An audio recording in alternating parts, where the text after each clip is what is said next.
بسم اللہ الرحمن الرحیم۔ اور اسی اعتبار سے آپ کی خدمت میں سورہ مبارکہ البقرہ کی یہ آیت مکمل پڑھی گئی، اس کا نشان ہے 152۔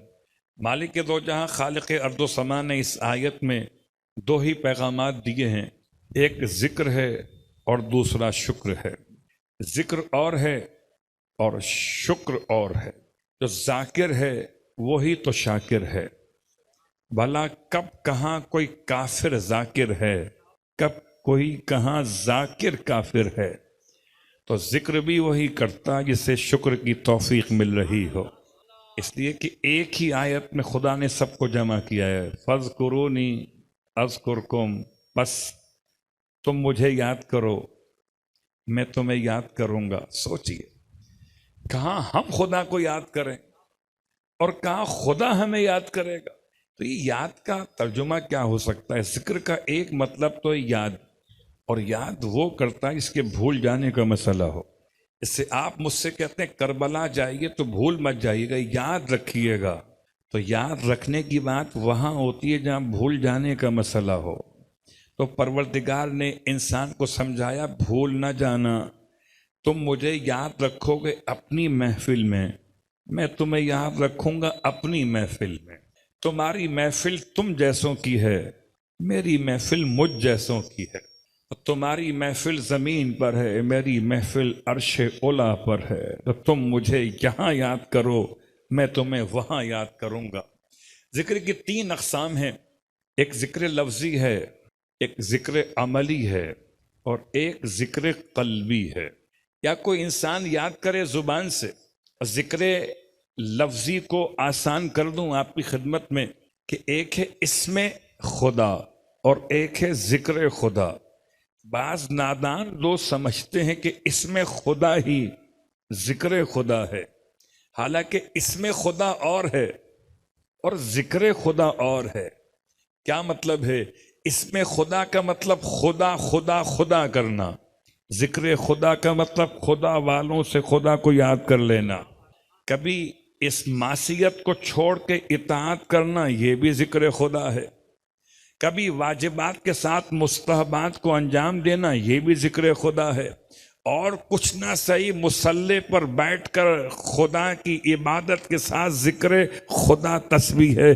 فاطمۃ الزہرا صلوات اللہ علیہ، خدا اگر یوں فرمائے کہ یا ایھا الذین آمنوا اذکروا اللہ ذکرا کثیرا، اے مومنو اللہ کو بہت زیادہ یاد کیا کرو۔ بہت زیادہ کا مطلب کیا ہے؟ صبح یاد کرو، شام کو یاد کرو، رات کو یاد کرو، اپنے گھر میں یاد کرو، اپنی دکان پہ یاد کرو۔ یہ کہاں کہاں یاد کرتے؟ سلام ہو امام جعفر صادق پر علیہ السلام۔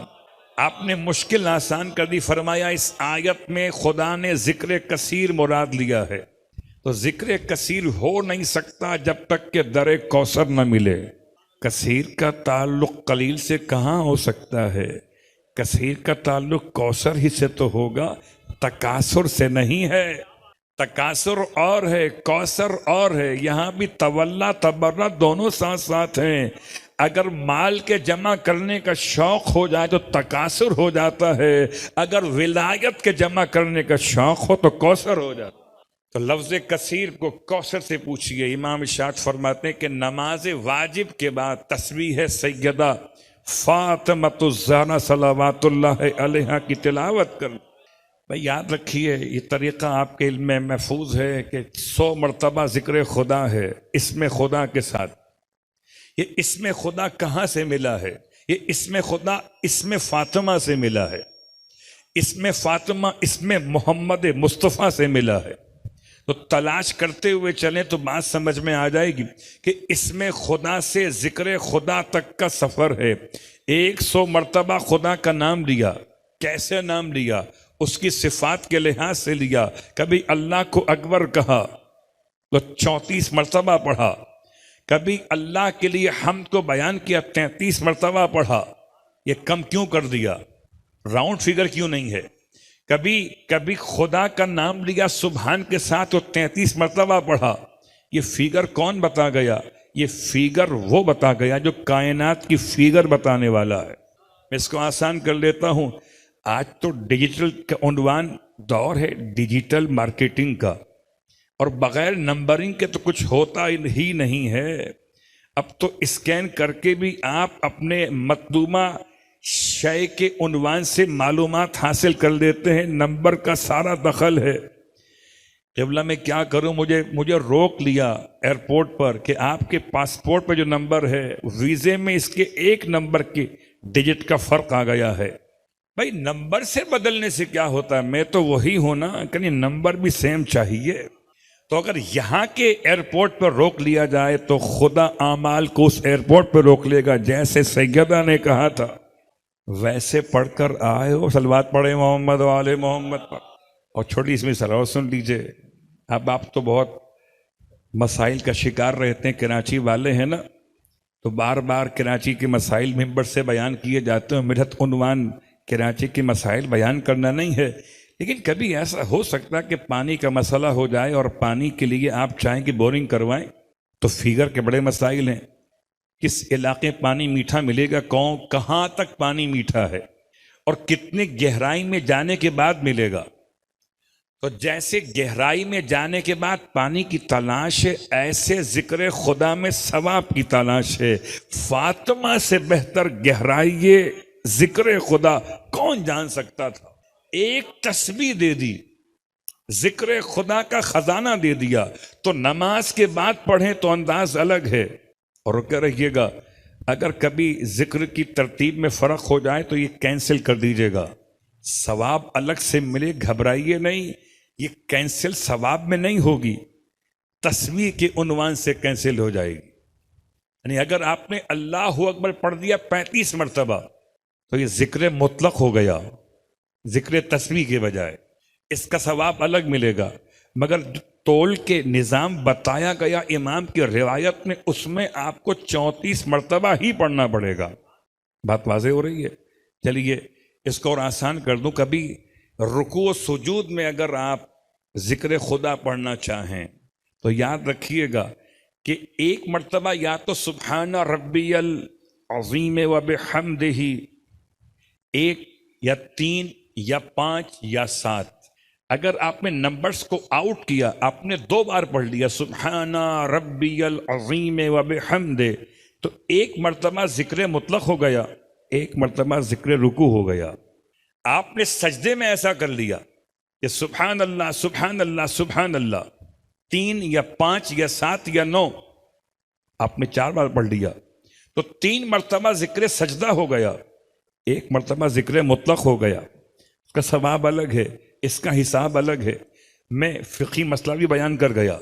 اور اب آئیے رات کو سونے سے پہلے ذکر خدا، سرکار ختم یہ مرتبہ احمد مجتبی محمد مصطفیٰ صلی اللہ علیہ وآلہ وسلم اسی تسبیح کے بارے میں بالعکس بیان کر گئے کہ اب رات کو سونے سے پہلے ہر ایک مومن کو چاہیے، ہر ایک مومنہ کو چاہیے کہ تسبیح سیدہ پڑھ کر سوئے، تاکہ نامہ اعمال میں عبادت ذکر کثیر کا ثواب لکھا جائے۔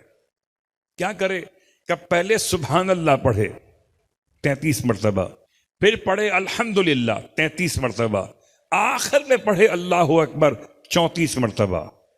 یا رات کو سونے سے پہلے ہے تو نماز واجب کا مسئلہ الگ، رات کو سونے کا مسئلہ، ذکر خدا کے لفظی ذکر خدا۔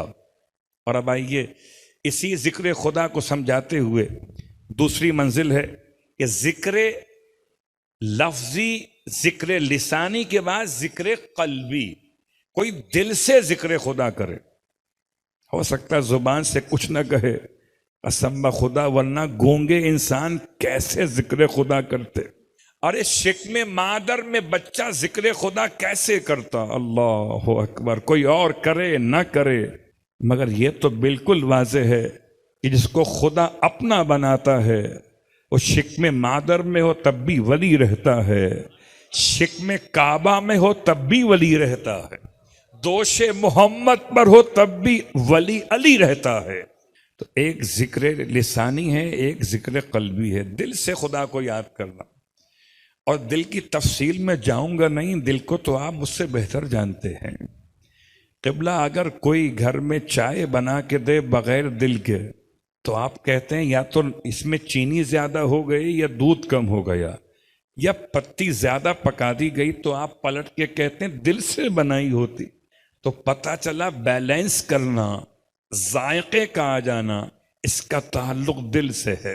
تو کبھی خدا کو یاد کریں زبان سے، کبھی خدا کو یاد کریں اپنے دل سے، اور تیسری اور آخری بات، کبھی خدا کو یاد کریں اپنے اعضاء و جوارح سے. آپ کے ہاتھ بھی، اللہ اکبر، آپ کے ہاتھ اطاعت خدا میں رہیں. مصلی بچھانا بھی ہاتھوں کی عبادت ہے، مصلی اٹھانا بھی ہاتھوں کی عبادت ہے، مومن کا ہاتھ تھامنا بھی ہاتھوں کی عبادت ہے، ماں باپ کے ہاتھوں کو چومنا بھی انسان کے اعضاء و جوارح کی عبادت ہے.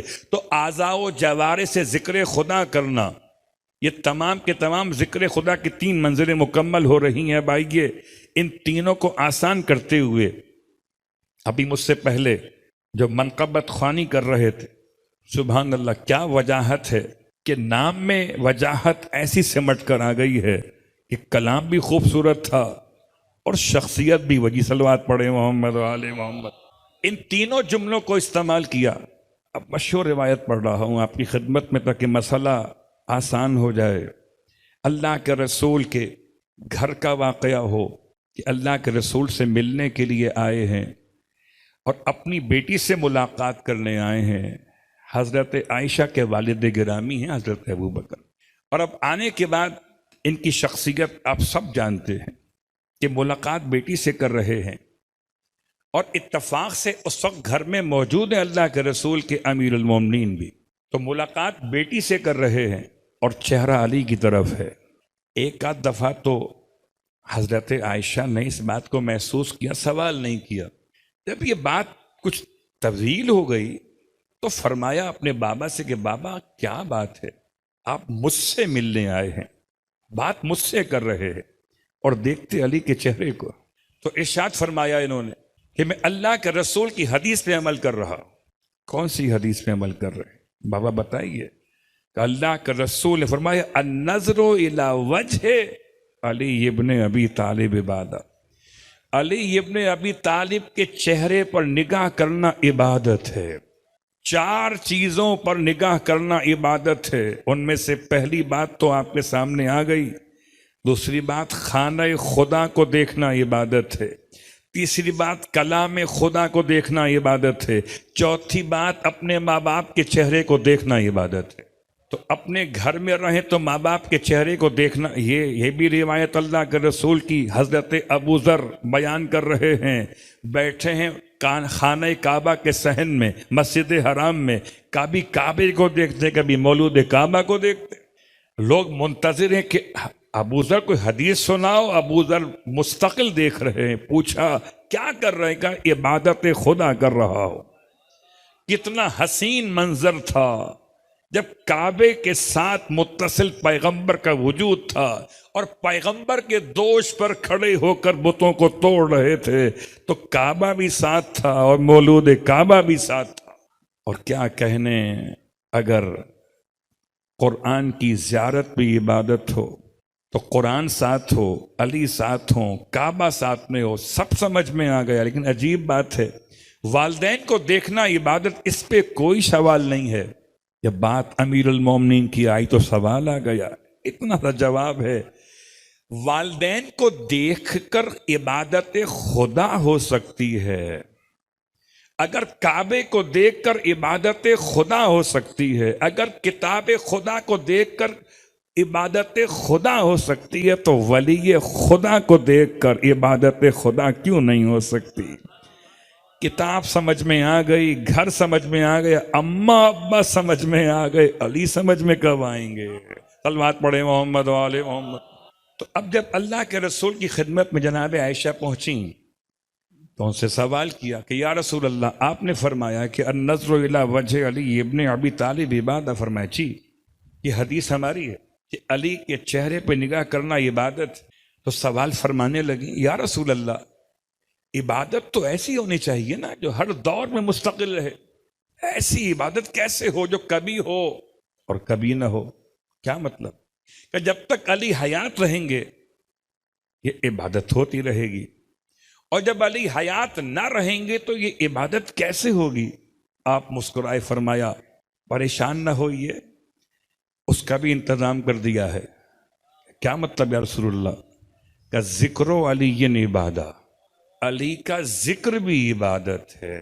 اب سوال کیا جناب عائشہ نے، یا رسول اللہ ٹھیک ہے، اگر کبھی کوئی ایسا دور آ جائے یہ ذکر علی کرنا بس میں نہ ہو تو پھر یہ عبادت حاصل کیسے ہوگی؟ فرمایا عائشہ سے گھبرائیے نہیں، اس کا بھی انتظام ہے۔ وہ انتظام کیا یا رسول اللہ؟ فرمایا حب علی عبادہ، علی کی محبت بھی عبادت ہے۔ اللہ اکبر! کیا مطلب ہے؟ کہ سامنے ہو تو دیکھو عبادت، اور زبان سے کہنے پر پابندی ہو یا نہ بول سکو تو محبت کرو عبادت، تو تینوں عبادتیں جمع ہو جائیں گی۔ اگر زبان پر علی ہوگا، نگاہوں میں چہرہ علی ہوگا، اور دونوں ہاتھ اٹھا کے سلام خدمت علی ہوگا، نہ جانے دے گی نجف شوم یہ قسمت، ملیں گے قبر میں مولا سلام کر لیں گے۔ تو تینوں عبادتیں، صلوات پڑھیں محمد و آل محمد۔ تو فاذکرونی اذکرکم واشکروا لی ولا تکفرون، مجھے یاد کرو میں تمہیں یاد کروں۔ خدا یاد کیسے کرتا ہے؟ رحمتوں کے ذریعے سے۔ خدا یاد کیسے کرتا ہے؟ مغفرتوں کے ذریعے سے۔ خدا یاد کیسے کرتا ہے؟ خدا یاد کرتا ہے نعمتوں کے ذریعے سے، بلاؤں کو ٹال کر، مصیبتوں سے نکال کر، حیات بڑھا کر، بیماری مٹا کر، غربت کو فنا کر کے وہ تمہیں یاد کرتا ہے۔ تم اسے یاد کرتے ہو غربت میں، مشکلات میں، پریشانیوں میں، تم اسے یاد تو کرو بازاروں میں، تم اسے یاد تو کرو اپنی محفلوں میں، تم اسے یاد تو کرو اپنے گھر کی تنہائیوں میں، یاد تو کرو نماز شب میں۔